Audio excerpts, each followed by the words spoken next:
Hola, muchas gracias por invitarme. Es un placer volver a Uruguay y volver en invierno, que yo generalmente tomo mis vacaciones en verano. Y ha sido realmente un placer. Muchas gracias a los organizadores por acordarse de mí. Y bueno, este es el tema al cual me he dedicado. Y un gusto estar aquí. Los objetivos de esta charla, aparte de ser una puesta al día en el tratamiento de los pacientes con tumores primarios más comunes, por lo tanto, incluye el glioblastoma, unas palabras sobre los gliomas de grado 3, que no son tan comunes, gliomas de bajo grado y meningiomas, porque son de los tumores primarios más comunes. En el contexto de mi charla vamos a hacer una revisión de la historia natural de la enfermedad. El objetivo de esta revisión es porque, como mencioné ayer en mi comentario, desde el punto de vista clínico vamos un poquito detrás de los avances de la biología molecular. Pero yo no digo eso con un tono negativo, ni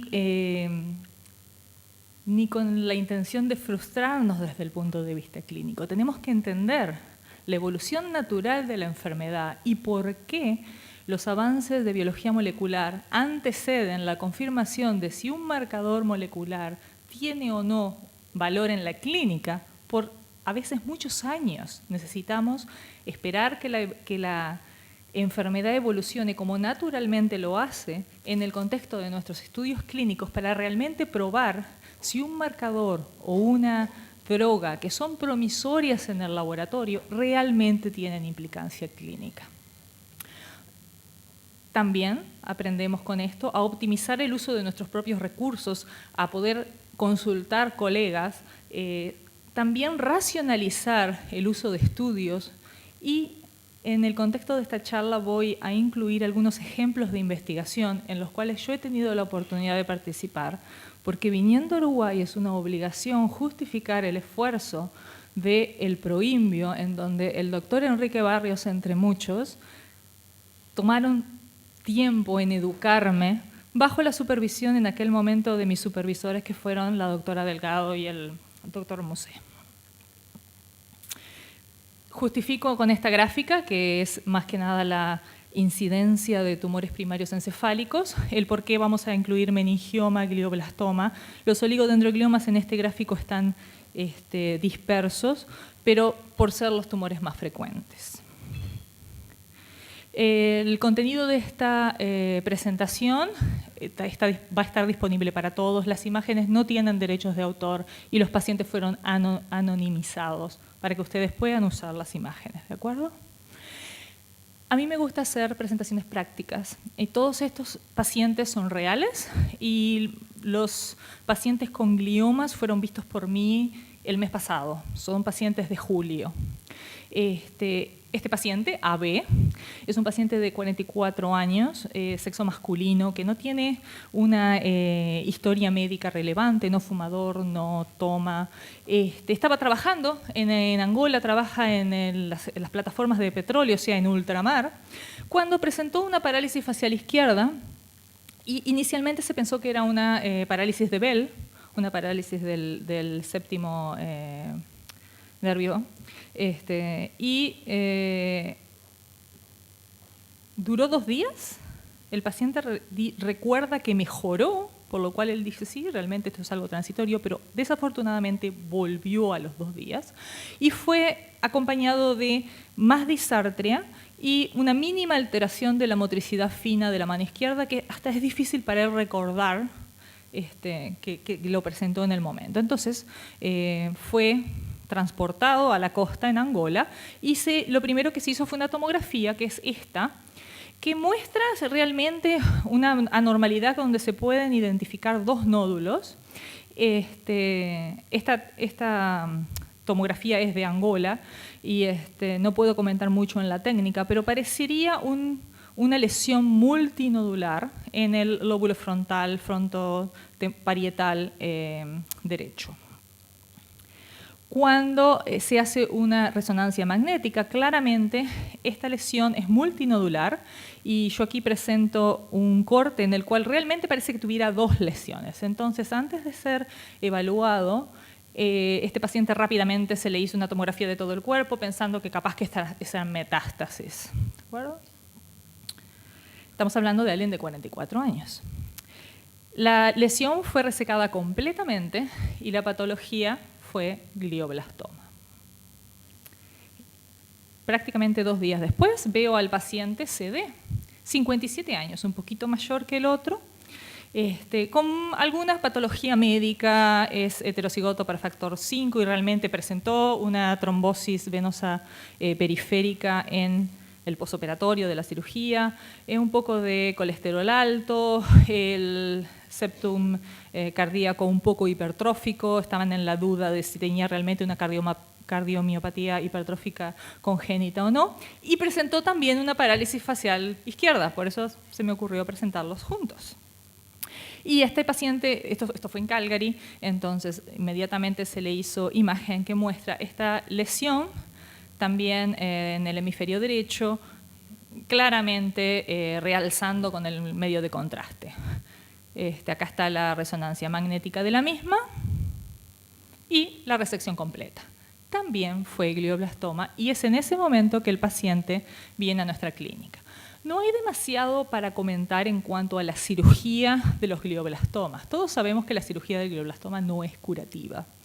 Entonces, la norma es hacer la cirugía lo más radical posible, pero que tenga un balance con la función neurológica del paciente, lo que es una cirugía segura.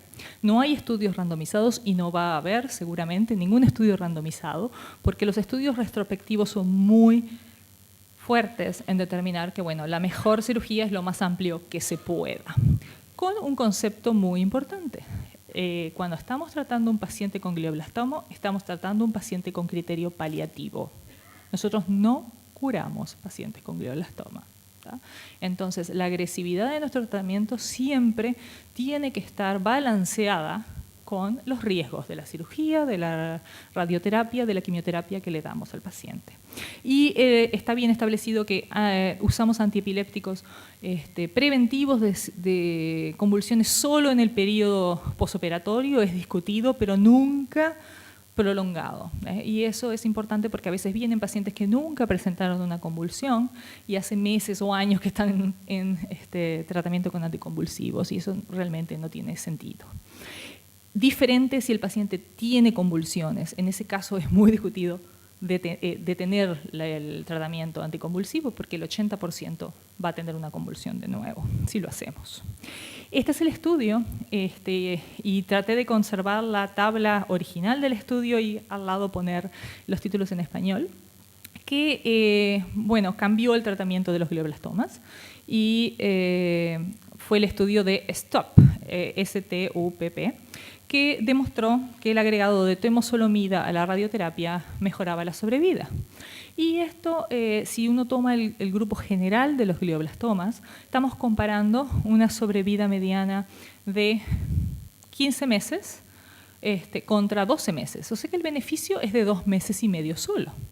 Pero junto con este artículo, la doctora Hegyi, y este artículo ya fue presentado por la doctora Giannini, demostró que aquellos pacientes que tenían metilado el promotor de la enzima MGMT respondían más. ¿De acuerdo? Y esto hace una diferencia con una sobrevida media de 18 meses para aquellos con el promotor metilado, comparado con 12 meses para aquellos sin el promotor metilado.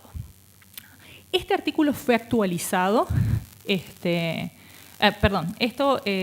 beneficio era limitado en los pacientes, el beneficio de agregar temozolomida era limitado en los pacientes con el promotor no metilado.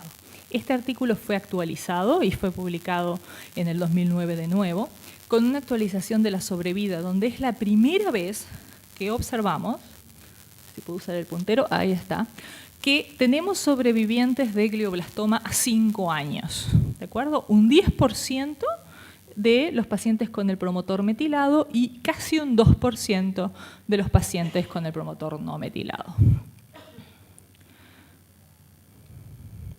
Ahora, tanto un grupo como el otro se benefician, ¿de acuerdo? Y esta es la base por la cual el tratamiento inicial de cualquier paciente con glioblastoma incluye radioterapia y temozolomida. No podemos quitarle ese beneficio. Aunque el paciente tenga el promotor de MGMT no metilado, sabemos que ese va a ser el tratamiento inicial porque se benefician igual. Las curvas no son tan claras como en el paciente no metilado, pero hay un beneficio clínico. Y esta gráfica a mí me gusta mucho porque le muestra en el paciente no metilado la sobrevida mediana mejora poquito con radioterapia y quimioterapia, y realmente estamos viendo 23 meses de sobrevida mediana en pacientes que tienen el beneficio de no tener la expresión de MGMT, o sea, tener el promotor metilado y recibir radioterapia y quimioterapia. Ahora, nosotros, siempre voy a destacar que si uno es capaz de hacer esto es porque alguien lo entrenó para hacer esto. En Calgary hicimos una revisión de nuestros pacientes con glioblastoma. Y esto es de donde viene a resaltar la historia natural de la enfermedad. Nosotros agarramos 273 pacientes y nuestro objetivo fue saber si teníamos que detenernos en 6 meses de temozolomida o los pacientes se beneficiaban en seguir. Pero para diseñar un estudio así, uno tiene que quitar los sesgos. O sea, aquellos pacientes que, bueno, recibieron menos de 6 meses porque progresaron o porque no toleraron la quimioterapia, teníamos que sacarlos. Entonces terminamos teniendo, solamente 23 pacientes que decidieron detener la quimioterapia 6 meses porque la evidencia era 6 meses y ellos decidieron. No teníamos ninguna razón para no seguir o para detenernos más que el hecho de que el estudio, la evidencia era 6 meses. Y teníamos 29 pacientes que decidieron, y como estaba disponible podíamos, hacer más de 6 meses. La mediana de ciclos que estos pacientes recibieron fue 11. La historia natural de la enfermedad que salió de revisar estos pacientes es que pacientes que no tuvieron nada de tratamiento, ningún tratamiento después de la cirugía, vivieron 1 mes y medio. Pacientes que solo recibieron radioterapia en nuestro centro vivieron 5 meses y medio. ¿De acuerdo? Para tener una idea de cómo se comportan estos tumores sin tratamiento. El resultado de este estudio es que los pacientes que recibieron temozolomida por más de 6 meses, y el promedio nuestro fue 11 meses, vivieron 24 meses en mediana, y comparado con 16 meses aquellos que se detuvieron en 6. Entonces ahora el tratamiento estándar de los glioblastomas es temozolomida a 12 meses. ¿Okay? Eso es lo que hacemos en Calgary. Y es lo que generalmente, incluso por ejemplo Winnipeg, lo extiende hasta un máximo de 2 años, si el paciente lo tolera. Pero esta fue nuestra pequeña contribución. Seguimos teniendo el problema de la pseudoprogresión. ¿Qué es pseudoprogresión? Nosotros hacemos la radioterapia concurrente con temozolomida, esperamos 4 semanas y hacemos una resonancia. En esa primera resonancia, casi el 60% de los pacientes presenta un empeoramiento de la imagen, que puede ser que esté progresando o que puede ser que sea edema y cambios debido a respuesta, pero no sabemos, ¿verdad? Entonces lo que hicimos fue analizar a aquellos pacientes que tenían progresión definidos por una mala primer resonancia, pero el paciente está bien, se siente bien y es capaz de continuar con quimioterapia, entonces 2 meses después lo repetimos y realmente la imagen o está mejor o está estable, y recuerden que estable en glioblastoma es bueno, eso es pseudoprogresión, o el paciente que presenta una mala imagen en la primera resonancia y 2 meses más tarde o antes de 2 meses es claro que está progresando. ¿De acuerdo? Claramente los pacientes con pseudoprogresión se comportan casi igual que aquellos con respuesta. ¿De acuerdo? Este problema lo seguimos teniendo y seguimos discutiendo cuál es el valor de hacer la primera resonancia a los 4 meses si no vamos a hacer nada al respecto. ¿Okay? Porque lo vemos, pero si el paciente está bien, vamos a seguir el tratamiento, no vamos a cambiar nada. lo seguimos discutiendo. Es muy estresante para un paciente recibir radioterapia, esperar 4 semanas y empezar ciclos mensuales de quimioterapia sin saber qué está pasando en su cerebro, ¿no, verdad? Entonces, lo seguimos haciendo, pero no tomamos decisiones. Y a eso me refería con racionalizar los recursos. No tiene ningún sentido pedir una resonancia o una tomografía temprana, porque lo que vas a ver son cambios relacionados con el tratamiento. Y muchas veces, por problemas de coordinación, el paciente viene a su primer ciclo de quimioterapia y nosotros todavía no tenemos la resonancia si el paciente lo tolera, si está bien clínicamente, vamos a seguir el tratamiento. No tomamos decisiones con esa resonancia. La única cosa que realmente nos dice que este paciente está progresando y que no es una pseudoprogresión es si hay un nuevo nódulo fuera del área de radioterapia. Bueno, eso es progresión. Muy bien. Con respecto, ese es el tratamiento estándar de primera línea de los glioblastomas. Con respecto a los gliomas grado 3, y ponemos juntos los astrocitomas y oligodendrogliomas, es donde hay más variedad de tratamiento, dependiendo de si son oligodendrogliomas, astrocytomas, si tienen de lesión de 1P19Q, como comentó la doctora Giannini. Cada centro tiene una tendencia a ser más o menos agresivo, variando desde solo radioterapia, quimioterapia, pensando en, bueno, si son de buen pronóstico, quiero tratar de evitar la radioterapia, o directamente el mismo tratamiento que los glioblastomas, quimioterapia, radioterapia con el protocolo de Stupp. Hay 2 estudios randomizados fase 3 a los cuales ya aludimos que muestran el beneficio de la quimioterapia agregada a la radioterapia en tumores oligodendrogliales, quiere decir oligodendrogliomas puros o mixtos, con mejores resultados en aquellos que tenían la pérdida de 1P19Q, que sabemos que es un valor pronóstico. Pero tenemos este problema. Analicemos un poquito el estudio de Cairncross. Cairncross trató 291 pacientes randomizados a PCV intensivo, una combinación de procarbazina, CCNU y vincristina, 4 ciclos y después radioterapia. Empezó este trabajo en el 1994. El primer reporte de este estudio fue en el 2006, ¿de acuerdo? Actualizado en el 2013. En el 2006, cuando lo presentó, solamente había beneficio en la sobrevida libre de enfermedad. Cuando dejó que la información madurara, en el 2013 se encontró el beneficio en la sobrevida, ¿de acuerdo? Con beneficio especialmente en los que tienen la de lesión de buen pronóstico.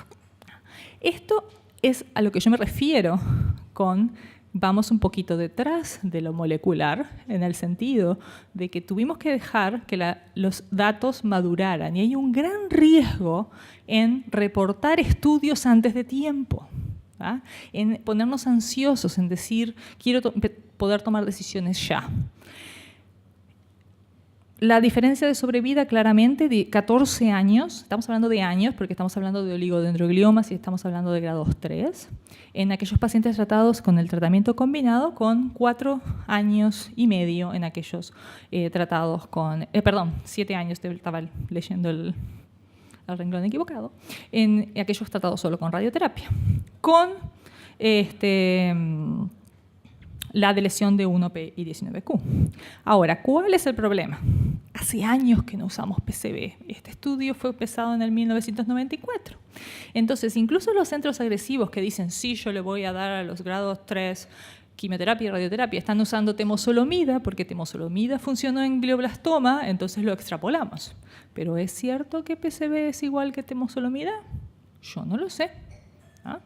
Con este estudio, en realidad, lo que sabemos es que PCV agregado a radioterapia es lo que da beneficio. Temozolomida, no lo sé. Y lo que estamos viendo ahora desde la publicación de ese artículo es que vienen más pacientes que nos dicen, no, yo quiero recibir la quimioterapia que probó beneficio. ¿Bueno? Entonces, viejos oncólogos, tenemos que volver a nuestro intensivo PCV. ¿Ah? Hay 2 estudios en curso que van a realmente contestar esta pregunta. Uno, CATNON, es no 1P19Q de lesionado, y el co-del es co-de-lesión de 1P19Q.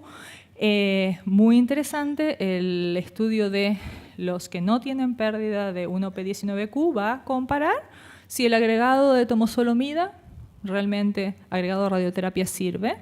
Y el estudio de los que tienen 1P19Q, cuando los resultados de este otro estudio vinieron, dijeron, tenemos que incluir PCB, porque no estaba en el diseño original. Entonces tenemos que ser inteligentes y adaptarnos. Va a comparar radioterapia, radioterapia con temozolomida, radioterapia con PCB. El estudio que va a estar terminado más pronto va a ser junio 2015. El segundo estudio va a terminar en el 2018. Si tenemos en cuenta la historia natural de la enfermedad, ¿ah? Vamos a tener reportes después del 2020. ¿Ah? Y mientras tanto queda a nuestra decisión si nosotros realmente confiamos que temozolomida es igual que PCB, sin evidencia. Esta paciente la había visto yo cuando recién llegué a Calgary y la volví a ver en julio. Es una paciente que se presentó con 31 años. Se presentó con una convulsión generalizada, como toda paciente, adulto, convulsión, va derecho a tener su tomografía. Su examen físico completamente normal, una paciente activa, trabaja con niños con capacidades diferentes. Esta es su primera tomografía en el 2005. La tomografía muestra una lesión que es de baja densidad en el lóbulo frontal izquierdo. Si uno mira esta es la resonancia, que va con la misma tomografía, no realza con contraste, ¿tá? No tiene mucho edema alrededor, pero si uno usa la técnica de FLAIR, que realza el edema o la infiltración del tumor, observa que este tumor no es realmente lo que estamos viendo, ¿tá? Es mucho más extenso y estos son cortes que van más profundos, ¿tá? Esta paciente tuvo una cirugía, que por supuesto no iba a ser una cirugía completa, nadie iba a ir a resecar todo eso. Tuvo la cirugía máxima que fue segura. Esta paciente tiene un oligodendroglioma grado 2 con el buen perfil de lesión de 1P19Q. Y esta paciente permaneció en anticonvulsivos, ¿tá? Porque estamos tomando un pedacito de una lesión que no sabemos dónde origina el foco epiléptico, por lo tanto no podemos detener el anticonvulsivo. Ella decidió, y en aquel momento estamos hablando del fines del 2005, 2006, no teníamos los resultados actuales, y ella decidió, bueno, yo tengo un oligodendroglioma grado 2, no quiero recibir radioterapia encefálica, quiero tratar temozolomida. Y ella recibió 12 ciclos de temozolomida, 12 ciclos por un año. Y si uno mira realmente el FLAIR, parece como que está menos intenso, menos extenso. Pero si uno mira acá, hay un puntito que no me gusta, que es un poquito más intenso. Y estamos viendo FLAIR, nada de esto es realce. Le dan contraste, no cambia. ¿Ah? Desde el 2008 al 2013, es clínicamente espectacular, funcionando al 100%. Pero el puntito ya no es tan puntito, es más grande, ¿verdad? Pero ella no lo siente. Ella tiene una excelente calidad de vida. Estamos hablando de una paciente en sus años 30. 2014, julio, por supuesto, me tocó a mí tener que dar las noticias de que un área, o sea, si uno mira, esta es una resonancia con contraste. Aquí es difícil de ver, hay un puntito. Ese puntito realza. ¿Ah? Obviamente está ubicado en el cuerpo calloso, nadie lo va a resecar, pero el paciente tiene el derecho de hacerle la pregunta al especialista. Por lo tanto, ella fue al neurocirujano para que le confirmara cuáles eran los riesgos y beneficios de tener una resección. Por supuesto que el neurocirujano dijo, no, yo ahí no voy a hacer cirugía. Tampoco teníamos, era lógico pensar en una radiocirugía, en el sentido de que esto es un área que está realzando, pero el tumor es mucho más extenso, lo sabemos. Ella sigue insistiendo que no quiere radioterapia y el campo de radioterapia sería enorme. Por lo tanto, acaba de empezar temozolomida de nuevo. Ahora, ¿qué sabemos hoy que no sabíamos en el 2005 cuando ella vino? Este estudio fue presentado en el 2012 y actualizado solo en forma de abstract, de resumen, en el 2014, ahora en ASCO, en junio, ¿verdad? Y este fue un estudio que incluyó 251 pacientes con gliomas de bajo grado. Pacientes de bajo grado que eran considerados como de riesgo, ¿tá? Era pacientes con tumores grandes, pacientes no resecados completamente, que uno dice, bueno, es de bajo grado, pero tiene algún riesgo, ¿de acuerdo? En aquel momento todavía no estudios moleculares. Incluyó 251 pacientes que se incluyeron entre 1998 y 2002. ¿Ah? Y fíjense que estamos viendo resultados en el 2014. Esa es la historia natural de la enfermedad. Vamos detrás, pero vamos detrás porque la enfermedad es una enfermedad lenta. ¿Ah? Y lo que se mostró, esto era un estudio comparando radioterapia con o sí, otra vez, PSB, porque esa era la quimioterapia que hacemos en aquellos tiempos, en gliomas de bajo grado. Y lo que mostró fue una diferencia en la sobrevida que es muy importante. La sobrevida mediana, 13 años comparado con 7 con 8 años. ¿Ah? Libre de progresión 10 años comparado con 8. ¿Ah? Y a los 10 años el 64% de los pacientes estaba vivo si le dábamos radioterapia y PCB, comparado con el 41%. Toda la parte molecular está pendiente. Esto fue solo un abstract presentado en el 2014, ahora en junio en ASCO. Por lo tanto, no tenemos todos los datos. ¿Ah?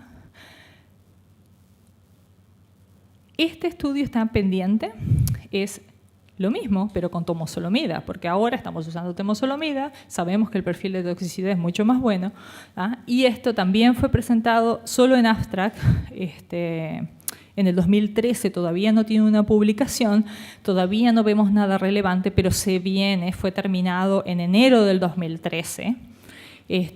Si pensamos el tiempo que llevó publicar el otro y tener resultados, estamos hablando de 10 años y terminó en enero del 2013, vamos a tener resultados en el 2023. ¿Ah?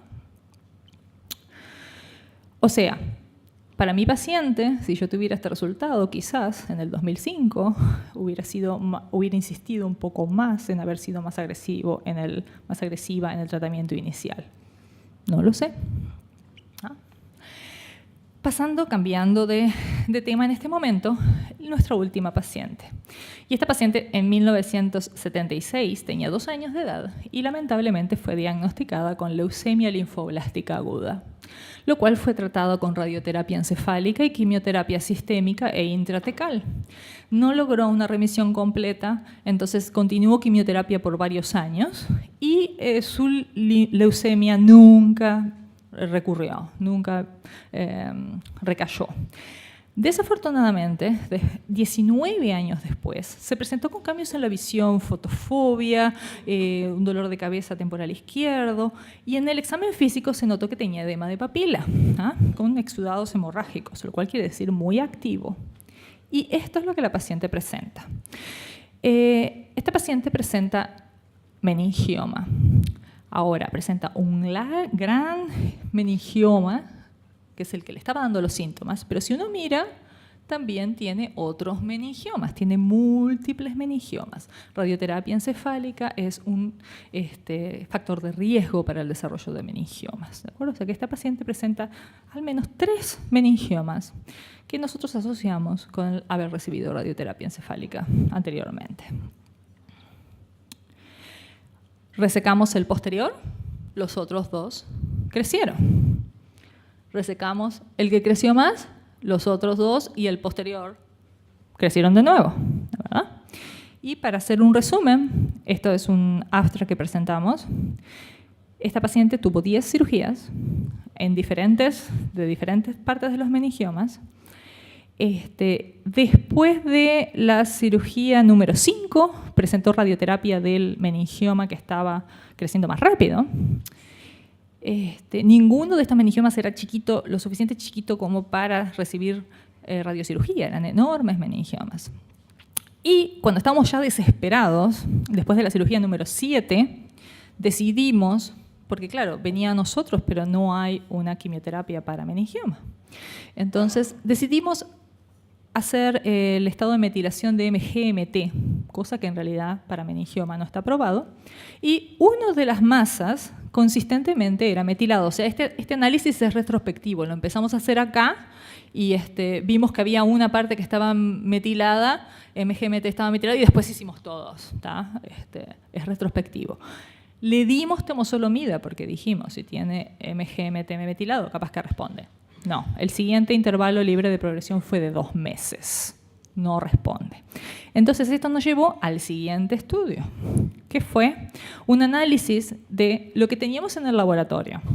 No teníamos un presupuesto muy amplio, por lo tanto, fuimos al laboratorio y dijimos, bueno, ¿qué potenciales marcos blancos moleculares tenemos en el laboratorio que se usan para otros tumores, que le podemos aplicar a meningiomas que están recurriendo, que están progresando, para ver si encontramos un blanco molecular? Entonces, encontramos solo 8 pacientes de los cuales teníamos muestras, ¿tá? Y que tuvieron múltiples cirugías. Estas son las cirugías. Y estos son los blancos moleculares que usábamos a ver si tenían mutación de EGFR, alguna mutación que pudiera ser blanco de alguna droga. Y lo que descubrimos es que, exceptuando nuestra paciente que tenía metilación en uno de sus meningiomas, no. Y lo presentamos como un abstract, esto no está publicado, y es simplemente una afirmación de que los meningiomas realmente no tenemos una quimioterapia ni una terapéutica de blanco molecular para ellos. Y lamentablemente mi paciente falleció después de la cirugía número 11. Y estos son los otros 8 pacientes. Y como ven, esta es nuestra paciente y fue la única que tenía metilación allí. Muy bien. Entonces, mis mensajes finales es, tratando de ir tumor por tumor, el tratamiento de los glioblastomas, el tratamiento de primera línea del glioblastoma actualmente es temozolomida, concurrente y mensual. No uso la palabra adyuvante. Recordemos que, si somos precisos, adyuvante es un tratamiento que es después de un tratamiento primario con criterio curativo. Nosotros no curamos a nadie, ¿tá? Entonces es temozolomida concurrente y mensual. Hay una tendencia de extenderlo entre 6 meses a 12 meses. ¿Okay? Y actualmente eso es lo que estamos haciendo. Sí, algunos centros hacen más, pero 12 meses es lo que está más aceptado. Hacemos el estudio del promotor de MGMT y hacemos IDH1, pero no nos cambia el tratamiento porque sabemos que aquellos que no tienen el promotor metilado también se benefician, menos, pero se benefician. Y no le podemos negar a esos pacientes el tratamiento. Nos sirve como valor pronóstico y nos sirve en lugares donde hay estudios clínicos que solo aceptan, por ejemplo, el mayor objetivo ahora es encontrar una medicación que beneficie especialmente a aquellos que tienen el promotor no metilado, ¿no? Entonces, el estudio nos sirve para randomización en estudios clínicos, con un gran detalle. El estudio de MGMT se hace por RT-PCR. Entonces, lo que yo considero metilado en mi centro puede no ser el mismo valor de corte que considera metilado otro centro. Y nos pasó en un par de estudios que 2 pacientes que cumplían los requerimientos de estar metilado o no para el estudio, para cuando repiten el análisis, centralizado en el estudio, ellos dicen no, nuestro corte es diferente, por lo tanto este paciente no clasifica para este estudio clínico. Y esa también es una de las razones por las cuales uno no le puede negar el tratamiento, porque el mismo estudio repetido en diferentes centros tiene diferentes cortes. En este momento lo hacemos y tiene más que nada un valor pronóstico. Otra cosa que quiero resaltar después de la excelente charla de la doctora Giannini es que nosotros también tuvimos el problema de aquellos pacientes que tienen glioblastoma, pero tienen un componente oligodendroglial. Y el paciente se aferra tanto al componente oligodendroglial y nosotros nos aferramos tanto al componente oligodendroglial porque realmente queremos que eso signifique mejor pronóstico, ¿no? Pero no nos cambia en este momento el tratamiento. El tratamiento de los tumores de grado 3 es controversial y claramente va a haber una diferencia cómo vamos a tratar los tumores oligodendrogliales de los astrocitarios, ¿de acuerdo? Y la diferencia va a estar marcada por 1P19Q, que es una historia desde 1994, primer pequeña carta al editor escrita por Cairncross, ¿okay? Que después llevó a los estudios. ¿Tiene valor pronóstico? Seguro. ¿Lo estamos usando en este momento para decidir? Yo creo que subliminalmente lo estamos usando. Los pacientes son los que deciden lo que quieren recibir y cuando los pacientes ven que tienen un valor de buen pronóstico, generalmente quieren evitar toxicidad. ¿De acuerdo? Entonces son ellos generalmente los que nos piden vamos a posponer la radioterapia lo más que podemos. Y estamos hablando de pacientes de 30 años. ¿No? Ahora, ¿PCB es lo mismo que temozolomida? No lo sé. ¿Ah? Y ahora cada vez tenemos más la duda. ¿Ah? Y tenemos que esperar los estudios que nos confirmen. Por ahora, los astrocitomas, que son astrocitomas grado 3, se tratan como los glioblastomas porque sabemos que son prácticamente un preglioblastoma. Los oligodendrogliomas todavía tenemos la discusión, cada vez menos. Una cosa muy clara es que los tumores grado 2 no son benignos. ¿Ah? No hay gliomas benignos. Y esto es un concepto que cuesta, porque uno siempre quiere dar buenas noticias, ¿no? ¿Verdad? Si usted tiene un tumor en el cerebro, pero es benigno. No es benigno. Es un tumor que tiene dos características. Uno, crece. ¿Ah? Y provoca síntomas por volumen. Pero aparte, y lo que es peor, tiene la tendencia a progresar a grado 3 y grado 4. O sea, es como tener una pequeña bomba de tiempo. ¿Ah? Dos pacientes, recuerdo, que me enseñaron muchísimo y uno siempre aprende muchísimo de ellos. Uno fue un paciente de unos 40 años al cual yo le estaba explicando, bueno, la forma en que la clínica funciona es, bueno, generalmente el fellow, y yo era fellow en aquel momento, ve el paciente, hace su historia completa, examen físico, y empieza con la explicación de patología, qué significa ser grado 1, 2, 3, 4, y bueno, y en este caso usted tiene un grado 2, que es uno de los mejores pronósticos de gliomas, si va a tener un glioma, bueno, es mejor tener un grado 2 que un grado 4, y vamos a la parte pronóstica, a la cual siempre yo empiezo preguntando, bueno, ¿qué es lo que usted quiere saber? ¿Ah? Especialmente, no sé si acá pasa tanto, pero en Calgary hay mucha población de Asia del Este, ¿tá? Donde hablar de muerte es tabú. ¿Ah? Entonces, y hay otras culturas asiáticas en donde el hombre decide, ¿tá? Y eso está culturalmente aceptado en esas culturas. Entonces, uno tiene que tener mucho tacto. ¿Ah? Y la primera pregunta es, bueno, ¿cuánto quieres saber? ¿Ah? Y lo segundo es, yo no tengo la bola de cristal, por lo tanto yo no sé qué va a pasar con usted, pero le puedo decir lo que ha pasado con 400 pacientes tratados de esta manera y de esta otra, y todos hablamos de la curva y de, bueno, los extremos y todo lo demás. ¿Ah? Y yo estoy con este paciente y le digo, bueno, la mediana de sobrevida es más de una década, son 15 años. Yo, por supuesto, veo muchos glioblastomas y después veo un grado 2 al cual le digo esto, estoy recontenta. Y el paciente me dice, bueno, lo que usted me está diciendo es que yo en realidad tengo que decidir cómo voy a vivir mis últimos 10 años. Yo tengo 40 años, ¿qué voy a hacer? ¿Me retiro temprano? ¿Trabajo? ¿No trabajo? ¿Tengo hijos? ¿No tengo hijos? ¿No? Entonces, ese es el contexto de la información que nosotros le estamos dando a los pacientes. Y el otro paciente que fue hace muy poco tiempo también, principio de agosto, fue un paciente con un grado 2 que progresó, que fue a una segunda cirugía y que me dijo que era la primera vez que él entendía, él había tenido un tumor grado 2 por 10 años, que este tumor iba a tomar su vida, porque él entendía que era un tumor benigno. Entonces, tumor benigno no me va a matar, este tumor benigno no me va a causar problemas. Pero cuando él tuvo que ir por cirugía por segunda vez, fue cuando entendió, hizo un clic que dijo, esto no es un tumor benigno. Entonces, ese es un concepto muy importante. Estamos teniendo una tendencia más agresiva al tratamiento de los gliomas de bajo grado, pero todavía otra vez temozolomida no sabemos si es igual que PCV. Y finalmente, los meningiomas son los tumores que más frecuentemente se presentan con convulsiones en el adulto.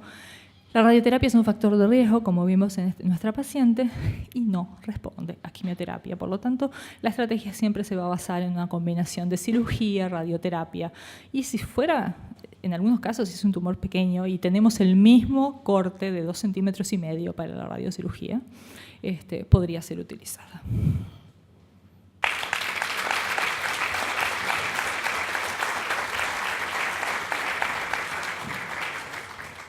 Dos preguntas solo tenía para hacerte. Una, yo vi que vos sugerías y que en Calgary hacen el tratamiento de 12 meses de temozolomida. Hasta donde yo sé, creo que las guías internacionales siguen apoyando los 6 meses, ¿es correcto, Exacto, Gloria? correcto, completamente. Bien. Lo que estábamos viendo en la práctica era que nos costaba detenernos en 6. Todos teníamos miedo, sobre todo porque las resonancias no se normalizan, están estables. Entonces uno dice, bueno, está estable porque estamos haciendo esto y cuando lo detengamos va a crecer. Entonces es generalmente el paciente el que dice, bueno, yo hasta acá llegué y con mi conciencia estoy tranquilo si hacemos resonancias cada 2 meses, ¿tá? O no, yo no puedo parar, ¿tá? Entonces todos estábamos haciendo un poquito más y bueno, había que comparar, simplemente había que analizar y estudiar y realmente probar si más de 12 era lo mismo que 6. No es prospectivo, fue una revisión, ¿tá? Fue lo que podíamos hacer en Calgary. Bien, y la segunda pregunta, Gloria, es, vi que tú mencionaste para los gliomas grado 3 la supuesta o probable equivalencia de la temozolomida con PCV. Nuestro país donde hoy prácticamente varias de esas drogas ni los tenemos más, ya no tenemos más o es muy difícil acceder a ellas. Uno dice, ¿hacemos bien o hacemos mal? ¿Debemos o no debemos hacer la equivalencia e incorporar la temozolomida? Exacto. Y si no tenemos la procarbazina en el CSNU, ¿qué hacemos en nuestro Uruguay? Exacto. Bueno, eso mismo nos estamos preguntando en todos lados, porque yo desde que empecé mi fellowship era temozolomida, ¿ah? Ya PCV ya era historia, era el viejo plan. Entonces ahora estamos exactamente igual y hace una semana el doctor Cancross indicó un PCV intensivo y estaban todos, hasta las enfermeras, todo, uy, ¿cómo vamos a hacer esto? Con el sesgo de que todavía están disponibles, se consideran viejas drogas, pero allá todavía las tenemos, entonces hubo que juntarlas y hacer el plan, ¿no? Va a ser difícil, digo, porque mientras no tengamos evidencia que realmente es equivalente, ¿tá? Generalmente otra vez es el paciente el que dice, bueno, yo la pastilla de temozolomida sí la tomo, pero esta combinación con intravenoso no lo hago. Pero todos tenemos la misma duda y todos asumimos que era lo mismo, cuando en realidad no tenemos evidencia. Gracias, Gloria, y felicitaciones.